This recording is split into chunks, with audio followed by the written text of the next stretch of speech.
ही चालले गलीच्या पद्धतीने भेटला एक मासा. किती मोठा आहे, चिलापी मासा भेटला आहे बघा.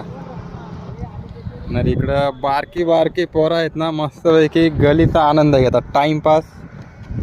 हे बघा इकडं बसला एक छोटू आणि हा इकडं गल तयार करताय. हे बघा गल तयार करून झाली त्याची आणि इकडं हा पण गल तयार करताय.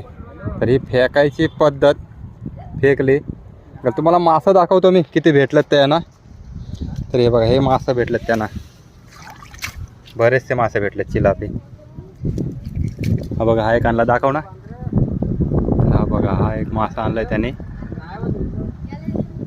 तर ही त्यांची पिशवी माशांची. तर हा असा नजारा आहे. बरेचसे मोठे मासे मिळतात ज्यावेळी वल्गन चालू असतं तेव्हा. तयारी चालू आहे.